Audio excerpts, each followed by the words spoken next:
This is a 2025 Buick Enclave Avenir. But is there anything special about it? We're going to find out today.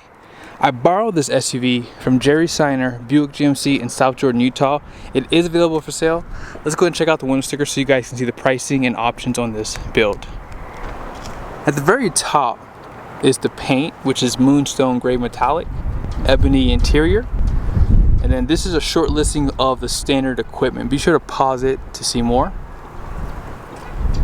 Base price comes in at $58,000, and this only has two options, and they're probably crucial for some people. So Super Cruise was $3,730, and everything that you see is in that package. And then you have all-wheel drive for $2,000. So with destination at $1,395, you have a total price of $65,125. And here is the Feely Coming numbers here.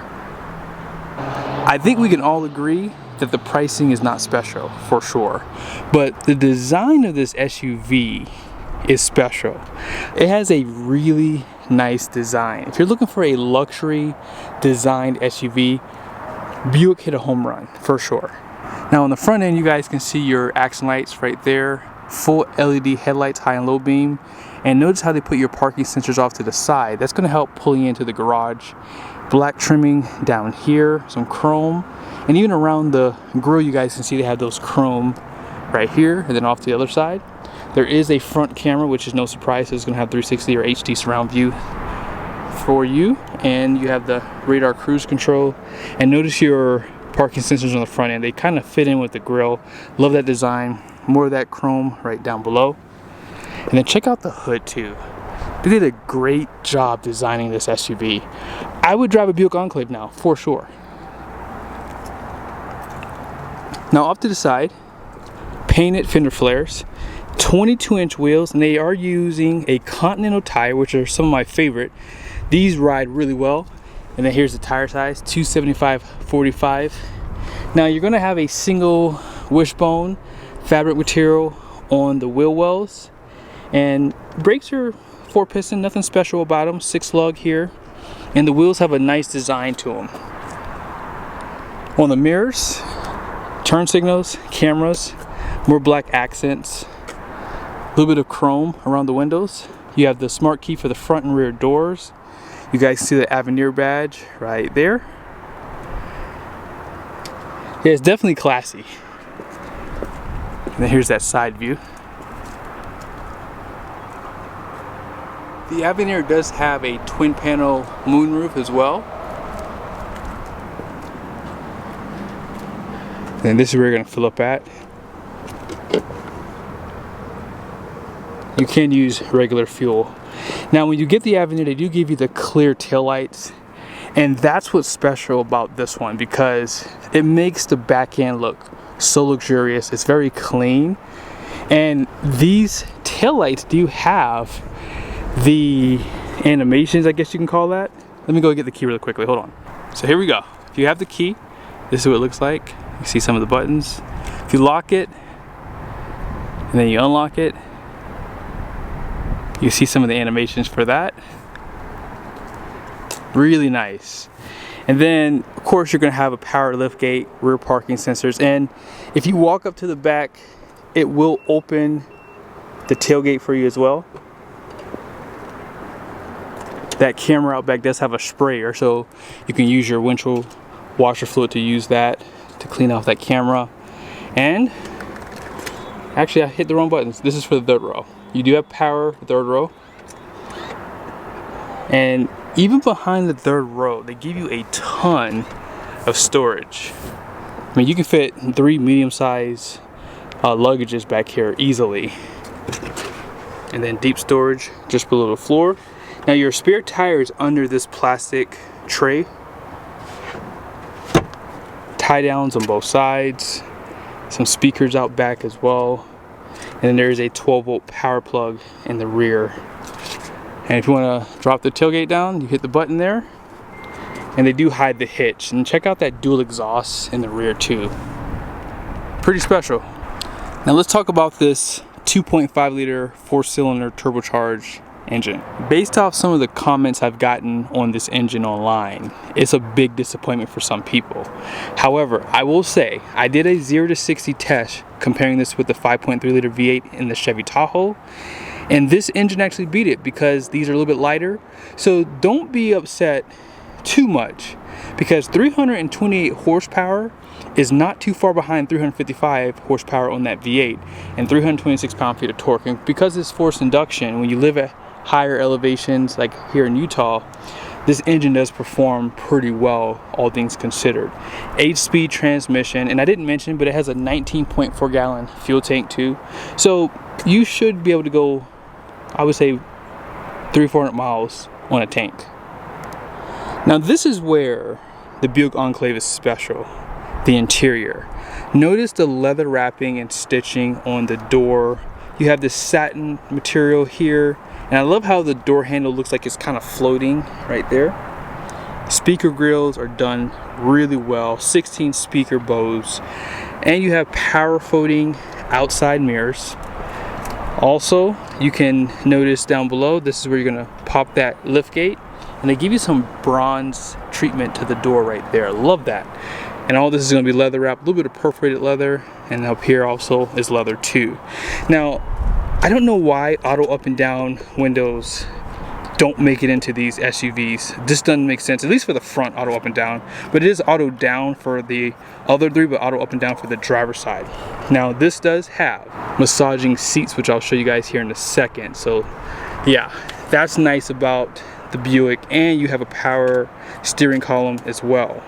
Here's some of your controls: electronic parking brake, drive modes, and then you have a hold function at a stoplight. All-wheel drive system can be disabled if you don't need it.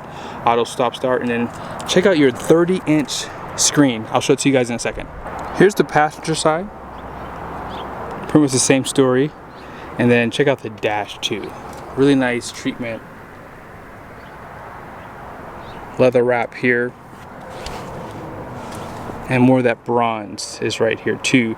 Now notice how this center console looks like it's kind of floating on the front end.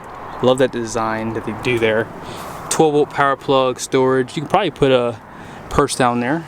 And then here's the seats, perforated leather. You have some white piping right there.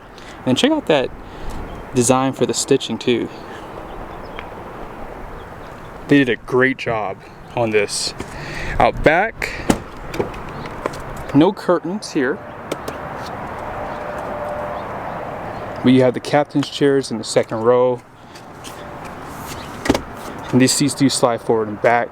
They are electronical too. There is a grab handle to get in. Outboard heated seats, and then you have a single climate control in the back.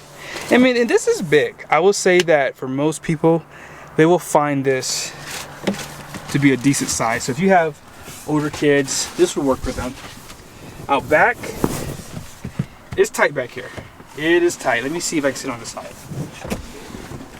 The seat sits low, my legs sit high, not for adults at all. But they give you a USB here with a cup holders and storage. Same story on this side. And they still continue that stitching out back.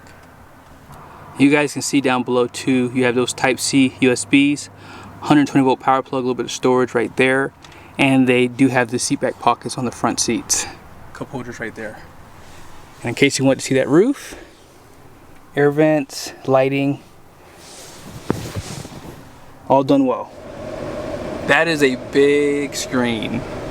These manufacturers are on a journey right now. Like, they are trying to see how big they can make these screens. But you guys can see your gear selector here. If you pull it towards you, that puts it in neutral. If you push this button, puts it in park. If you pull it towards you, push up, reverse, drive the same way, just going down. And I saw this guy and I was like, why is this so small? That should have been a lot bigger, especially on this screen for sure. But you can see overhead if you'd like, front and rear. Also, you have your standard, as you guys saw earlier. And you can do front and rear with that too. They also have this guy here.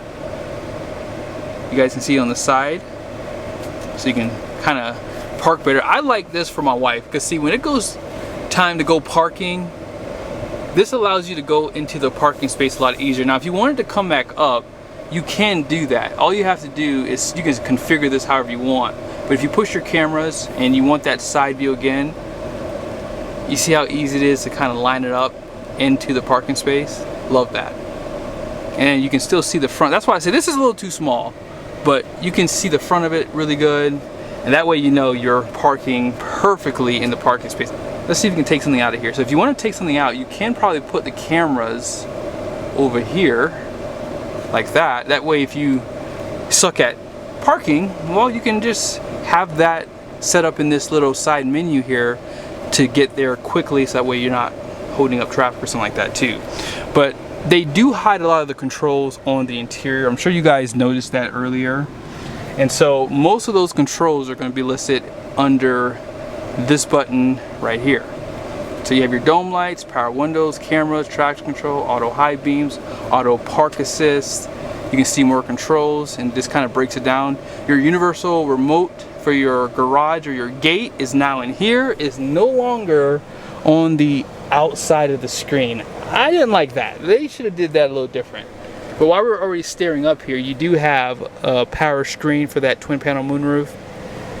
Notice how you have the black headliner, and you guys can see here, place for your sunglasses, LED lighting, and for your vanities, check this out. You still have that warm white color with your mirror on both sides. Okay. And here's the center console. Deep storage and the removable tray. Now let's go ahead and talk about this side of the screen. So this is like your driver information, okay? You guys can see on the side, heads up displays right there. And very easy to configure. So you can turn it on or off. And if you swipe, you can change the brightness, height, rotation, the whole nine, okay? Now on this side is your audio, so you can use these arrows for that, and then this closes the menu out for you like that.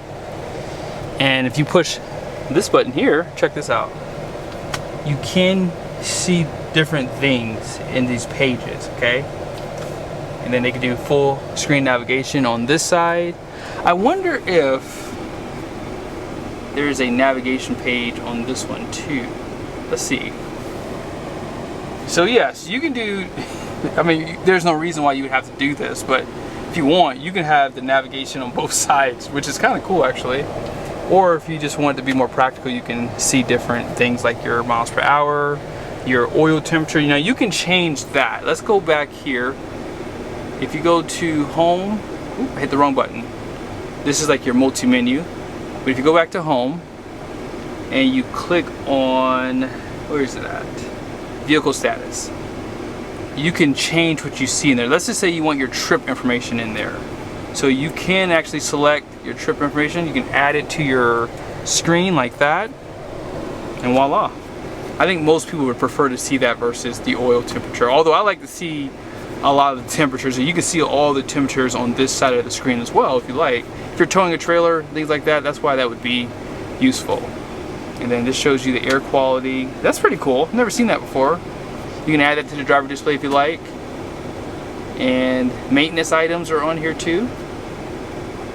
But yeah, this is so configurable. You guys can see on the outside of the screen, you do have this will turn off the air conditioner. And then you have your dual climate control, your fan speeds right here. You can push up or push down. If you need your ventilated seats, heated seats, they're right here. And they do come on automatically when it's hot outside. You can set that up. 2 USBs down below here, and then your air vents are slightly lower. I'm not sure if I showed you guys push button start, but that's right there. Let's go ahead and end off the video. I want to show you guys some of the numbers on the door.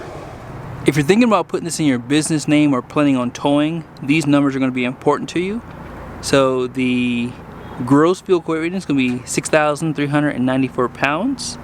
The wheels are 22 by 8.5 wide, and an all-in payload is 1,422 pounds. That's actually really good for a high trim mid-size SUV. I mean, this is almost full-size SUV. One last thing, I completely forgot to show you guys. I gotta show you the massagers really quickly. Now, if you would like to turn them on, you push this button here, And then you have this toggle as well. So I'm going to use the toggle first so you guys can see what you can see. It is going to be on this side of the screen. So you guys can see massage. You have a lumbar that goes up and down, in and out. Now as far as the massage function goes, they only have one. It's just roll. So that's it. That's all it's going to do is roll. And it's only on your back. But I hope you guys liked the video. Be sure to subscribe to the channel if you haven't done so yet. I will be doing some more videos on the Buick Enclave and some MPG runs, and I'll do a drive as well. See you guys soon.